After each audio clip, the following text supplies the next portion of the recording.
And God cares about this building, and He cares about the churches that sprinkle the landscape of this nation.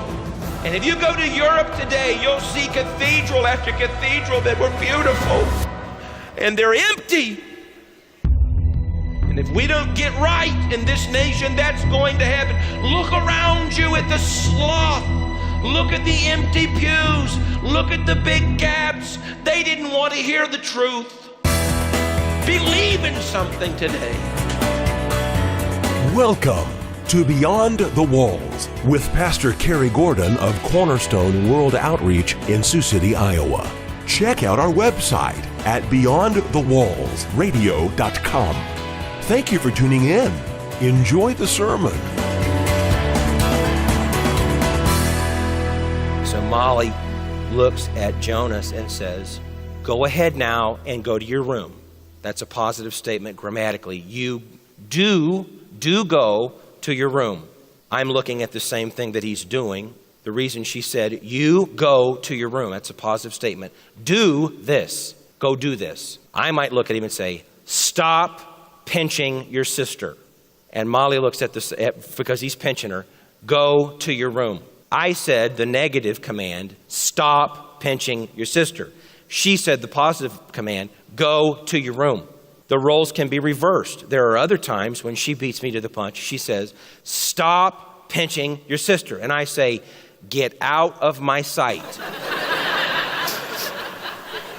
So we switch. We're both saying the same thing, but we are addressing it from the negative form of communication and the other from the positive. Now let me say this to you. Moses used positive communication and negative. You're most familiar with him saying, do not steal, do not kill.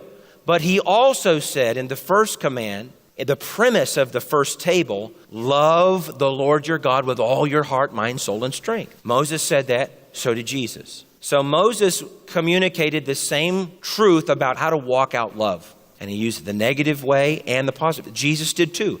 Jesus said, do not do these things. He said to the woman that had been forgiven and healed, he said, go and don't sin anymore. That was a negative, but he was saying the very same thing that he said in other times when he said, love the Lord with all your heart, mind, soul, and strength. So both are saying the same thing. When I read Deuteronomy and I read the Ten Commandments, there is fundamentally no difference between what is said there and what is said in 1 Corinthians chapter 13, speaking of love. They're saying the same thing. Love doesn't steal. It doesn't covet. It doesn't envy. Paul says in 1 Corinthians 13, love is kind. Love is gentle. Love is concerned about others. It doesn't take a thought of suffered wrong. So God's not schizophrenic. He's not contradicting. Paul tells us in the book of Romans and repeatedly that no one has ever gone to heaven in the history of the world that did not have faith in the act of redemption of a coming anointed one. So in the Old Testament, the way you got to heaven was by having faith and receiving grace through the priesthood. They received grace. They're saved by grace through faith. And they had faith not in the animal bleeding, but in what the animal bleeding represented. By faith, someday, somehow, God Himself would redeem all sinners. And they had faith in that. That faith transcended the physical bleeding of sheep, goats, knives cutting through the priesthood.